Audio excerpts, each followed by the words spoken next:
album and other things about her record, things that's happened to her in the music industry. And we're going to get to know who she is. What's up? This your hot girl, Fire Red, Heat of the South, Okariki Music Group, IMG Universal. We in the building and we about to put it down with my girl E in Spiritual Detox. You already know it's going down, about to get real personal. So if you really want to know Fire Red, you know, I see you out places and things like that, but I do notice that you're always with the entourage of nice young ladies. They're not over the place, they just directly stick with you. You know, how do you get to be around females like that? Well, I'm very selective on the females that I choose because the females that I choose, they represent me. Period. You know, I've been around the block a couple, one, two, maybe three times. Right. But I'm smart. You know, I'm matured and I see everything is a business now. So the young ladies that I actually choose, like, they got to represent me. They have to have self-respect and they look good. And it's not a gimmick like people would say it's a gimmick. But women, I mean, when you think about women, we hustler. What got you to this point where I have to think business mind? What was your experience? Well, what got me to this point is actually just wanting to evolve, period. I know that I couldn't stay in my same circumstances being in Savannah and stand out just by staying in Savannah. So therefore, I know I had to be different. I think you carry yourself very well. I respect that. During this process, growing up, was your parents around? Unfortunately, no. Mm-hmm. My father, he's more like a dad. He's more like, I give you everything you want and everything you need as long as you have good grades, but not the type of dad that actually sit down and do homework with me and spend time with me. And on a personal note, Daddy, don't be mad at me for this, but he would have rather spent more time with his lady than with his family. And my mom, no, never grew up with her. I never had a mom. Never. Wow. Never. I never had a mom. In reference to a real mother figure, my grandma was my mom. She taught me how to make homemade banana pudding, bread pudding, how to clean chitlins. Yeah, I'm from the South. I eat chitlins, all right? Clean chitlins, and just do everything.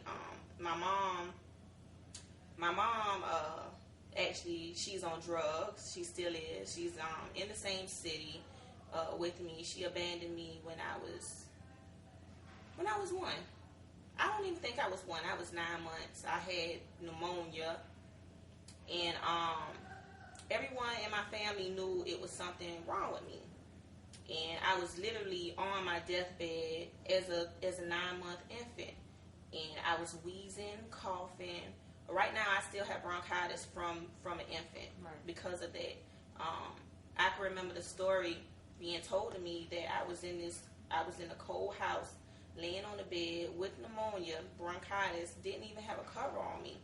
My auntie, which is my father's sister, and my uncle, which is my father's brother, came over to my mom's house and took me from my grandmother and my mom. At that point in time, they took me to the hospital. 9 months. I'm 9 months now. 9 months. Mm-hmm. The doctor informed them that I had pneumonia.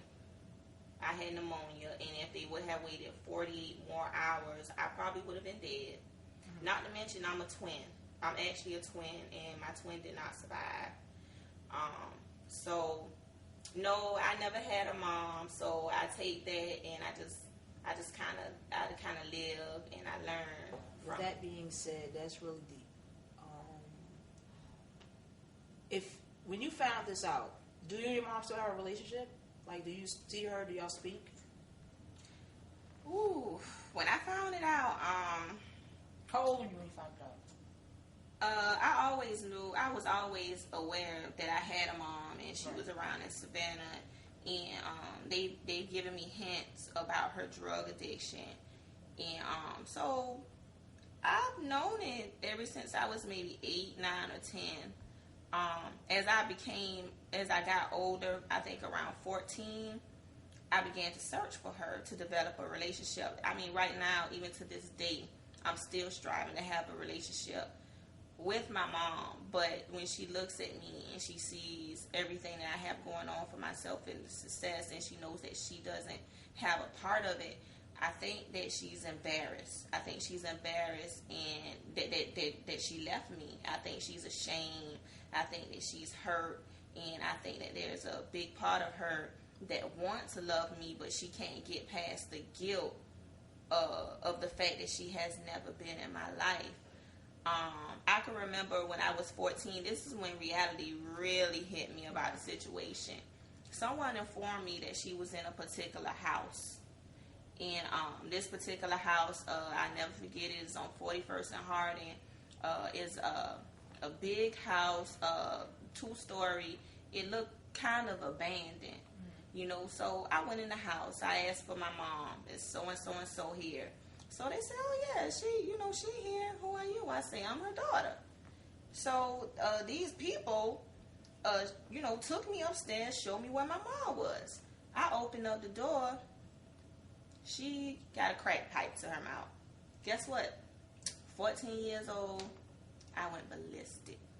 I mean, seriously, I snapped. I totally snapped. I mean, I cleared out the crack house. Right. The police and everybody was up there. I snapped. I cannot lie. Like, right.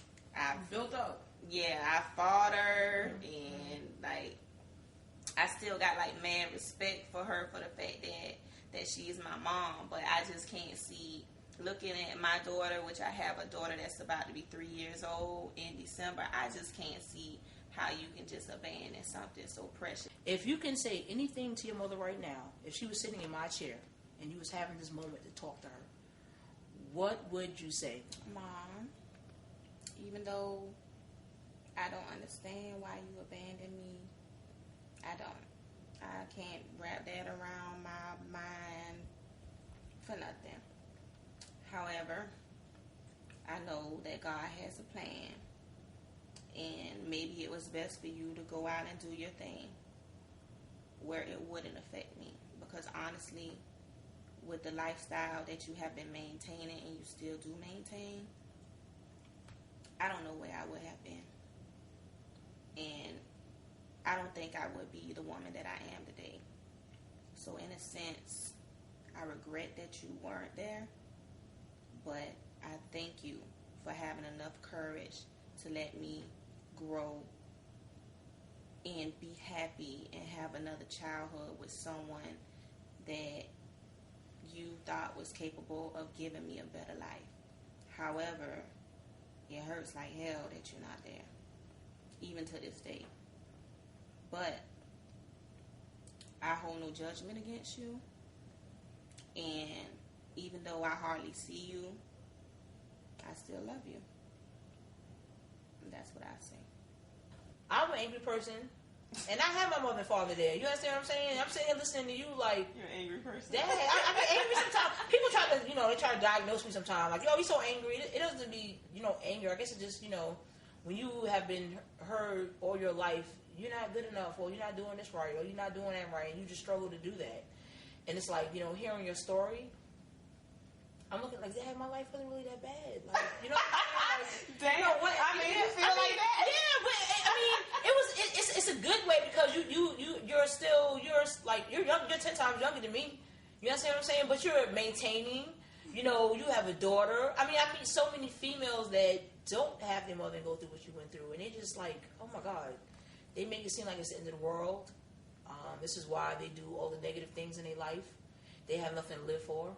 So it's just sad sometimes seeing some things like that. And then seeing you sitting here, I'm just like, this is beautiful. Because you're giving other females, regardless of what you go through, you still are your seed in your own pot. You still have time to grow. You have a whole brand new life compared to what happened in the past. Be better.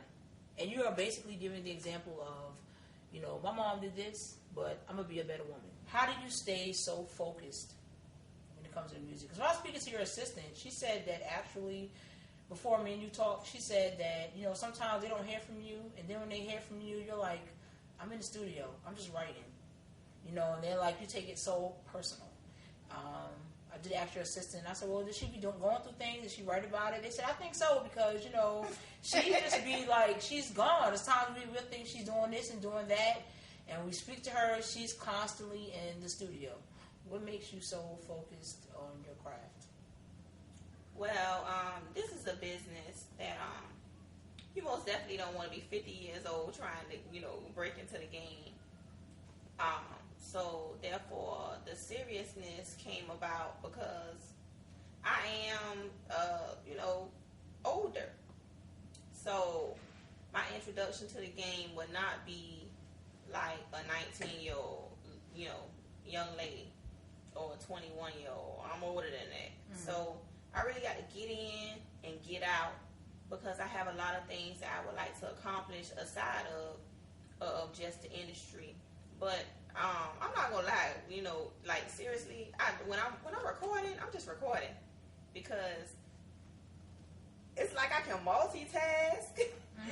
But when I'm just like trying to do this one thing, it's crunch time for me. I just want to get in, do what I got to do, and just get it done. I don't want all of those interruptions. I don't want the phone ringing. I don't want to hear about what's going on Facebook. I don't care what Basketball Wives did on Twitter. Mm-hmm. I don't care about that. I don't care if the dog ate the cat. I don't care about that. Mm-hmm. I'm just trying to get in and do what I have to do. So what makes me so focused is looking forward to the accomplishment of it all.